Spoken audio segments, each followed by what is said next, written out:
Please rise and salute the flag. I pledge allegiance to the flag of the United States of America and to the republic for which it stands, one nation, under God, indivisible, with liberty and justice for all.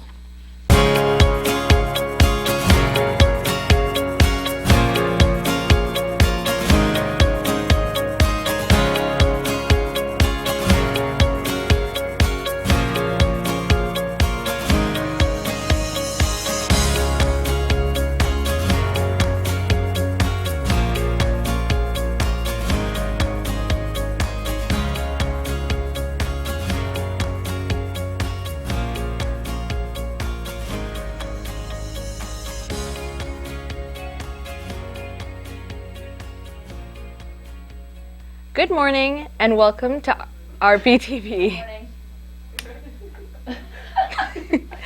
Today is Thursday, December 12, 2019. The gift-giving season is upon us, and everywhere you look, you will find some fabulous sales. So let's go to Cali for what's available on Amazon.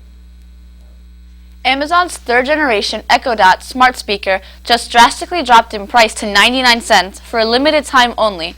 This is not a drill, but there is a catch. You must bundle the Echo Dot with an Amazon Music Unlimited subscription for a total of $10.98. Subscription auto-renews, but can be canceled anytime. The bundle is $2 cheaper for Prime members. Even with the bundle, it's one of the best deals we've ever seen.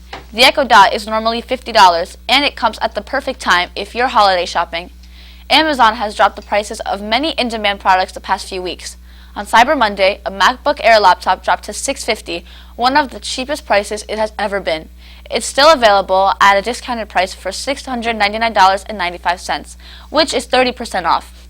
It's not the latest model, so it doesn't have a Retina display or Touch ID, but still a great model for a basic MacBook Air. Amazon also is still having a 12 Days of Deals promotion across all shopping categories in a similar format to its Black Friday and Cyber Monday sales. Tons of top tech products are still being offered at discounted prices, including Fire TV sticks, Echo Dots, Ring doorbells, and Alexa voice remotes. Now it's time for announcements. The Ecology Club will have their holiday party today at 2:45 in room 110. We will be painting holiday signs, recycling K-cups, and enjoying some snacks. Please come join us. All new members are welcome. Gay Straight Alliance. There will be a GSA meeting in room 18 after school today.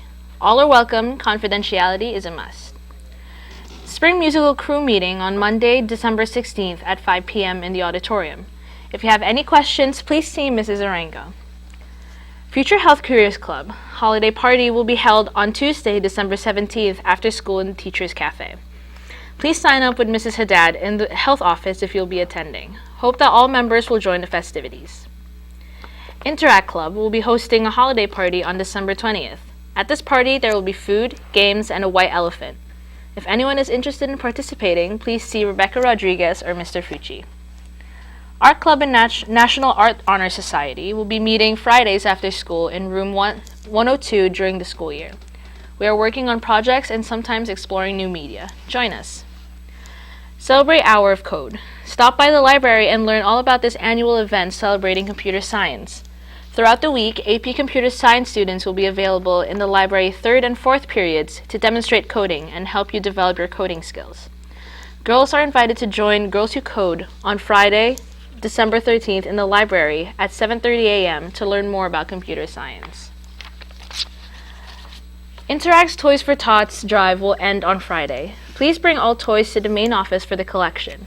If you're interested in supporting a teacher in this contest, you may bring it to them as well. Thank you for the support. The French Club Movie Day has been postponed to next Wednesday. The tickets will cost $3.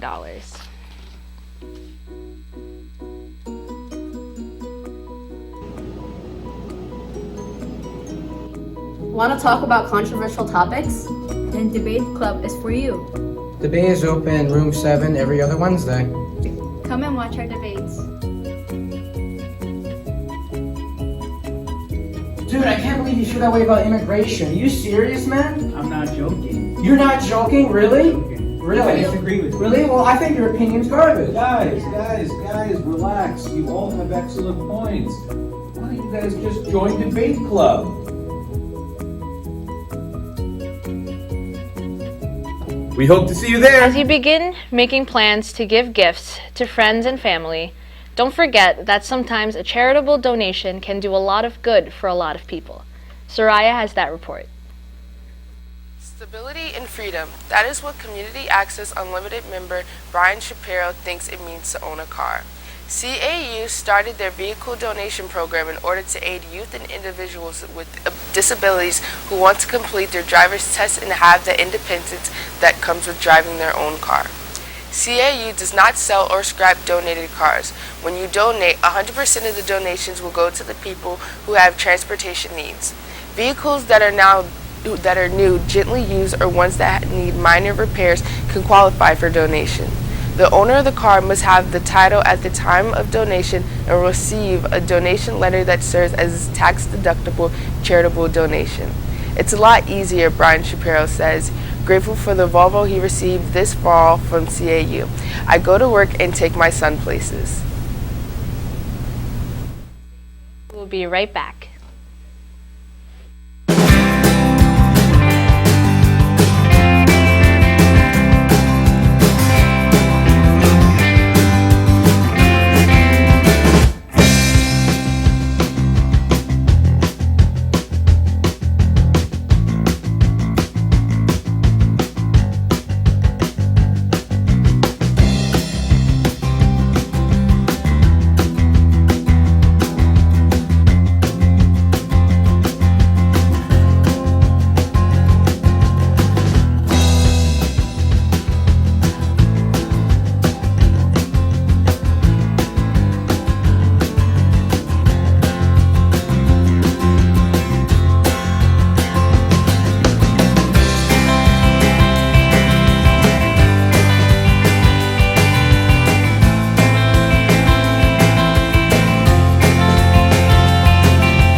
Thanks for watching. Have a great day and stay tuned for CNN 10.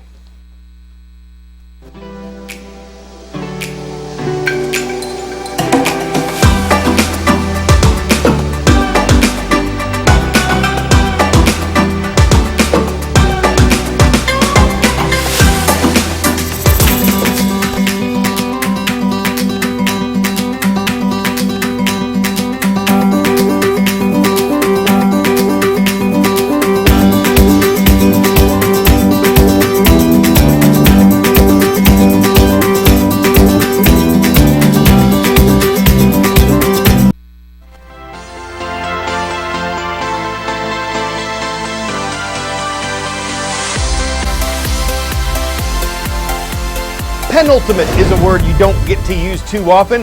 We're using it today. Welcome to our penultimate program of 2019. After tomorrow's show, CNN 10 will be off the air until Monday, January 6th, 2020. It's always great to see you. I'm Carl Azus. We're jumping right into new developments concerning the United States and Cuba, a Caribbean island country only 90 miles away from American soil, but in some ways the two nations are worlds apart. This week, new rules take effect that limit where Americans can fly in to visit Cuba. 9 of the previous destinations on the island have been canceled. Now, U.S. airlines are only allowed to fly into the Cuban capital, Havana. This is expected to have a negative impact on Cuba's economy, and it's one of the ways the U.S. government is pressuring Cuba to make changes. The Trump administration wants the communist nation to start holding democratic elections. It wants Cuba to stop harassing opponents of the nation's government. And it wants Cuba's government to stop supporting Venezuelan President Nicolas Maduro, whom the U.S. doesn't recognize as Venezuela's rightful leader. American sanctions on Cuba's economy are nothing new. But 5 years ago, Former U.S. President Barack Obama and Cuban President Raul Castro formally started the process of normalizing relations between the two countries, which had been rivals since the Cold War. President Obama said decades of cutting off Cuba economically and politically had failed to influence its communist government to improve its record on human rights. But critics said Cuba's human rights record didn't improve under the Obama policy either. The Trump administration's pressure on Cuba includes the new flight limits, a ban on U.S. cruise ships from visiting Cuba, and preventing ships carrying Venezuelan oil from sailing to Cuba. 10-second trivia. Which of these events is the oldest? Ramadan, Hanukkah, Christmas, or Kwanzaa?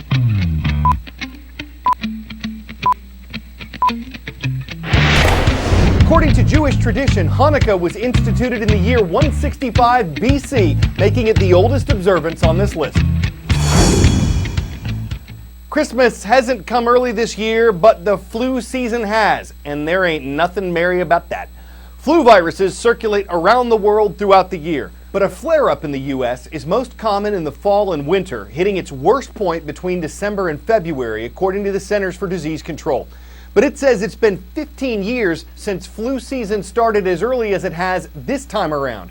Currently, the virus is classified as widespread in 16 states and as intense in 12 others.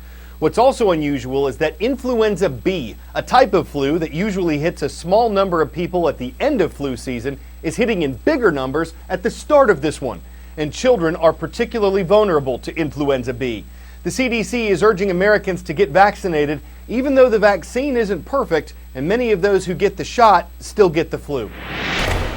Last flu season, the flu killed at least 36,000 people, so this shot could literally save your life.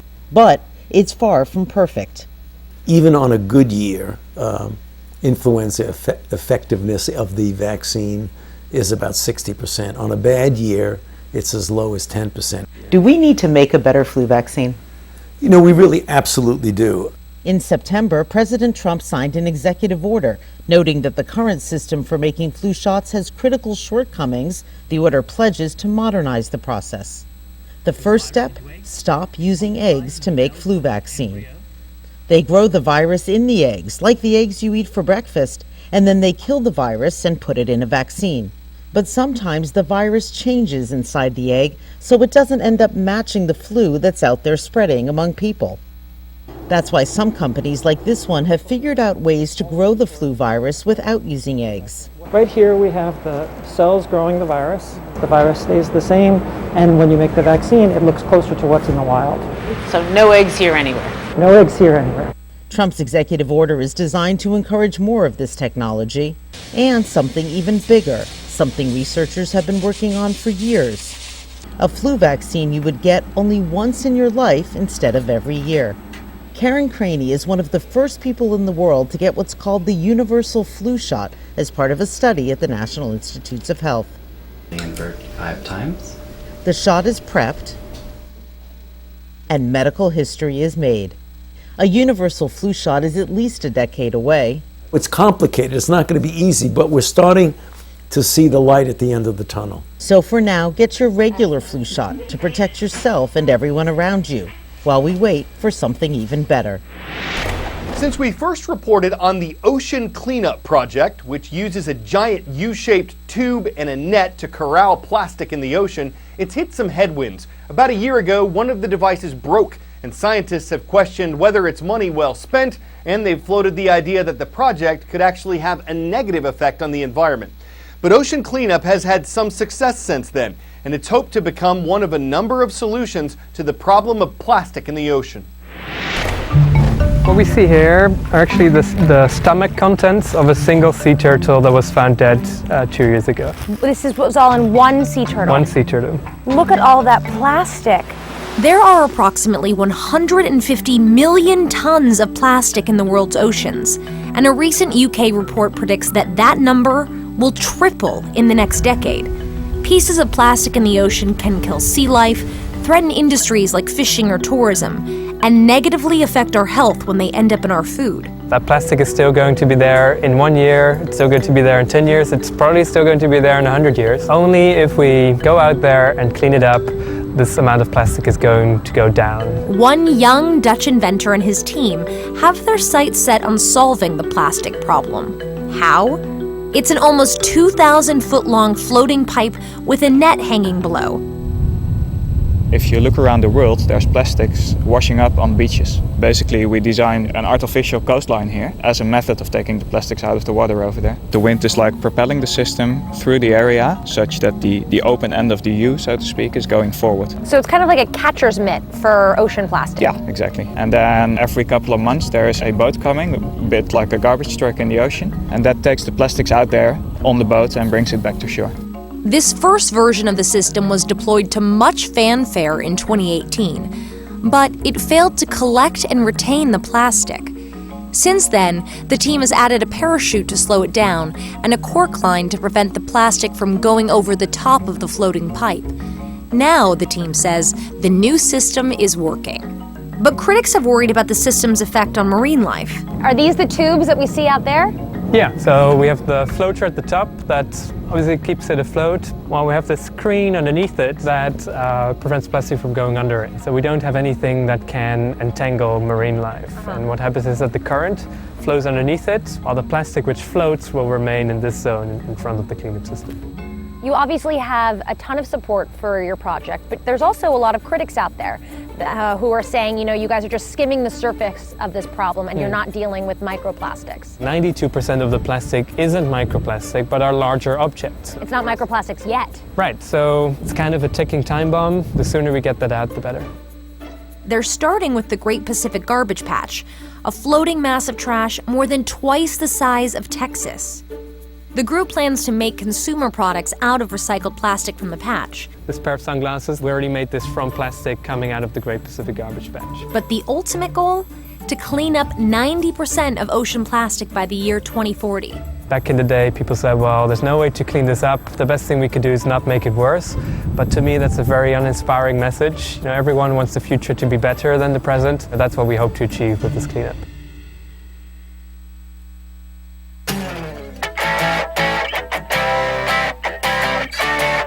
If a deck is a bridge's surface, is it redundant to say deck the bridge? It's not if you're on this bridge in Tennessee. It's all decked out as part of Gatlinburg's efforts to show its Christmas spirit.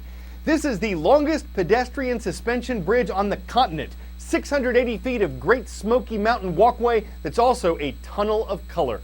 So if you're a fan of lights, you're not afraid of heights, and the cold never bothered you anyway, then leave the boughs of holly in the halls and join the chorus of jolly lads and lasses who are obviously heedless of the wind and weather as they take merrily measured steps across a bridge decked with fa-la-la lights that look like Yuletide treasure blazing across the valley as the old year passes. I'm Christmas Carol Azus, and we'll see you tomorrow for our last show of 2019.